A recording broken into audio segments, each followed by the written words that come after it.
साथियों, mission democracy के सांस्कृतिक संवाद में आप सभी का पुनः हार्दिक स्वागत है। इस बार हम आपका परिचय करवा रहे हैं जनपद जालौन के, बल्कि यूँ कहें कि बुंदेलखंड के बौद्ध दार्शनिक विचारक, चिंतक, राजनीतिक विश्लेषक और बहुजन चेतना के संवाहक और इप्टा और प्रगतिशील लेखक संघ के यहाँ पर लंबे समय तक सक्रिय कार्यकर्ता डॉक्टर बाबू रामाधीन जी से आप लगभग 50 वर्षों से राजनीति, समाज और अब दर्शन के प्रति एक सजग योद्धा के रूप में समाज में सक्रिय भूमिका के संवाहक हैं। हम आज इनसे इनके जीवन के उन यात्राओं के बारे में जानने की कोशिश करेंगे जिनसे समाज के सरोकार बेहद संजीदगी के साथ जुड़े हुए हैं। बाबूजी, आपका बहुत बहुत स्वागत है हमारे इस कार्यक्रम में। बाबूजी, अपने उस जीवन से शुरुआत करके थोड़ा सा बताएं, वो कौन से ऐसे घटनाक्रम हैं जहां से आपने व्यक्तिगत जीवन के सुखों को नहीं बल्कि सामाजिक जीवन की पीड़ाओं को अपने जीवन का अंश बनाया। मैं करीब 1965-66 में यहाँ पर दीनदयाल बैरागी जी हुआ करते थे, तो इनका प्रेस था, उससे बौद्ध बंधु पत्रिका निकलती थी। बुंदेलखंड में संभवतः ये पहली पत्रिका थी जो सामाजिक परिवेश को यथार्थ रूप में बुद्धिजीवी लोगों तक, आम जन तक पहुंचाने का प्रयास कर रही थी। उस पत्रिका से मैं जुड़ा तो उसमें मैं लिखता रहा काफ़ी। आगे चल कर के फिर 78 में मानवर कांसीराम साहब से मुलाकात हुई। फिर मैं उनके वाम सेब का सदस्य बना। वाम सेब से फिर उनकी जो DS4 की वाम सेब, DS4, BSP की यात्रा पूरी तय की उनके साथ में। 89 का पार्लियामेंट का चुनाव कांसीराम साहब ने BSP से लड़ाया। चुनाव पार्लियामेंट का लड़ा, अच्छे वोट मिले, दूसरे स्थान पर रहा, थोड़े से वोटों से पराजित हुआ। इसके बाद फिर कांसीराम साहब इटावा से चुनाव लड़े। वो इटावा में उन्होंने हमें अपना चुनाव संयोजक बनाया। वो वहाँ से जीते। मैं मायावती जी का भी, जो उन्होंने होशियारपुर, पंजाब होशियारपुर से चुनाव लड़ा था, उसका भी मैं संचालन करता रहा। फिर कांसीराम जी ने मुझे इटावा से जो चुनाव जीत के गए थे, तो इटावा का उन्होंने अपना हमें प्रतिनिधि बनाया, सांसद प्रतिनिधि। तो 95 तक उनके साथ रहा। कुछ परिस्थितियां ऐसी उत्पन्न हुई, ज़्यादा दिन तक आगे कांसीराम साहब के आंदोलन में न रुक सके और वहाँ से विच्छेद होने के बाद फिर सामाजिक कार्य में लग गया। बुद्धिज्म पर पहले से ही मुझे कुछ करने का विचार बन रहा था।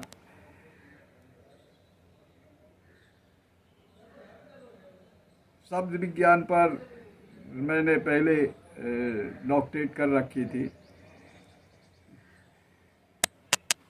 लिखने पढ़ने की तरफ रुझान बना हुआ था। मैंने सोचा कि क्यों ना अब इस काम को किया जाए। मैं फिर पूर्ण रूप से सभी तरफ से विमुख होकर के बुद्धिज्म, बाबा साहब और कांसीराम साहब की तरफ झुक गया। कांसीराम साहब की बायोग्राफी लिखी, जो अभी छप चुकी है, प्रकाशित होने ही वाली है। और बुद्धिज्म पर भी काफ़ी लिख डाला है। त्रिपिटक का मैंने गंभीर अध्ययन किया है और उसी पर मैं अभी काम कर रहा हूँ। बहुत ही आपका जीवन काफ़ी सारे उतार चढ़ावों के बीच राजनीतिक संघर्षों और राजनीतिक प्रतिवादों और राजनीतिक जिजीविषाओं की एक शिलालेख की तरह देखा जा सकता है। तो बाबूजी, आप हमें ये बताएं कि आपने 2 सदियों का अंतराल देखा हुआ है, आपने उनका समागम देखा हुआ है। इस बीच में राजनीतिक और सामाजिक जो परिवर्तन की दशा है और दिशा है, जो आप लोगों के मूल चिंतन का विषय था, आज राजनीति, युवा और संस्कृति, इन तीनों में से दर्शन का कितना योगदान हो सकता है, जिस दर्शन पर आप अभी बात कर रहे थे, या राजनीति कहां तक दर्शन की अपेक्षा रखती है, या ये जो पूरा का पूरा एक समाज है, इसमें भूमिकाएं कहां कैसे निश्चित की जा सकती हैं एक सकारात्मक चिंतन के लिए, इस पर आपके विचार क्या है? देखिए, मैंने पार्लियामेंट की डिबेट को पढ़ा, तो उसमें मैंने पाया कि जो भी उस समय लोग थे पार्लियामेंट के अंदर, विशेषकर संविधान सभा में जी, उनका एक ही सोच था कि ऐसे लोग भारतीय राजनीति में प्रवेश न कर पाएं जिनका कोई मूल्यवान आधार नहीं है। उस समय जब इस पर डिबेट हुई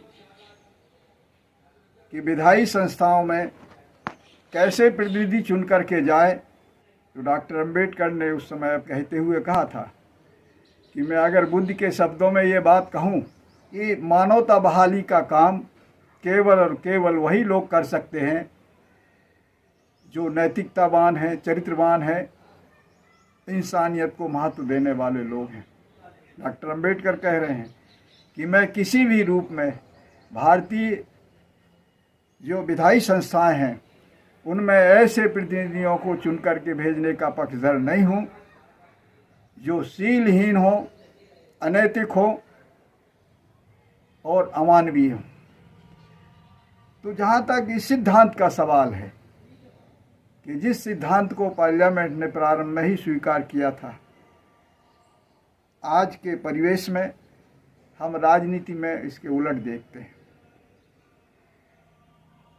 ये लोग कहते सुनते हैं कि इस सिद्धांत पर चल करके, जैसा आपने प्रश्न किया है कि कैसी स्थिति है राजनीति की, अगर हम पत्रकारिता पर विश्वास करते हैं, खोजी संस्थाओं पर विश्वास करते हैं, तो उनका ये मानना है कि पार्लियामेंट में और जो विधानसभाएं हैं भारत के अंदर, उनमें 80-90% तक ऐसे लोग पहुंच गए हैं कि जिन्हें जेल में होना चाहिए, वो इन विधायी संस्थाओं में शोभित हो रहे हैं। तो ये भारत के लोकतंत्र का दुर्भाग्य है। ये विचारणीय विषय है। नौजवानों से हमारा एक ही अनुरोध है, उनको एक ही संदेश है, विश्वगुरु कहने से भारत विश्वगुरु नहीं बन जाएगा, बल्कि विधायी संस्थाओं में और भारत के नागरिकों को चरित्रवान बनाना पड़ेगा, नैतिकतावान बनाना पड़ेगा। अनैतिक लोग कभी भी कोई भी अच्छा काम नहीं कर सकते हैं। इस सिद्धांत को नहीं नकारा जा सकता है। भारतीय राजनीति को नैतिकता कायम करनी ही होगी और अनैतिक लोगों को राजनीति से विदाई करनी होगी, तभी भारत को हम समृद्ध भारत बना सकते हैं। आपके राजनीतिक अनुभव और आपके सामाजिक संघर्ष की जो पूरी गाथा है, वो संविधान के आलोक में निश्चित रूप से जो आप कह रहे हैं कि जब तक शीलहीन लोग राजनीति में रहेंगे तब तक राजनीति की दशा और दिशा पर चिंतन व्यर्थ है। तो जैसे कि 2 दशकों से लगभग आप एक सांस्कृतिक मूवमेंट से भी जुड़े हुए हैं, भारतीय जन नाट्य संघ इप्टा, प्रगतिशील लेखक संघ को आप संरक्षकत्व प्रदान कर रहे हैं। इसके माध्यम से आप जनपद में किस प्रकार का वातावरण बना रहे हैं, या इन संस्थाओं का क्या योगदान है कि वो समाज में सांस्कृतिक एक शरण को रोकने के लिए किस प्रकार योगदान कर रही हैं, कृपया ये बताएं। अच्छा काम कोई भी संस्था, कोई भी व्यक्ति, किसी भी धर्म का, किसी भी जाति का करे, इसे नकारा नहीं जा सकता है। मेरी दृष्टि में इप्टा और प्रगतिशील लेखक संघ के जो कर्णधार हैं, जो इसके अगुआ हैं,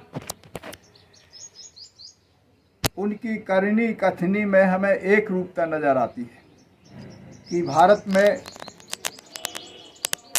पुनः मानवता बहाली कायम हो, प्रगतिशील सोच आगे आए, जो अंधविश्वास पाखंड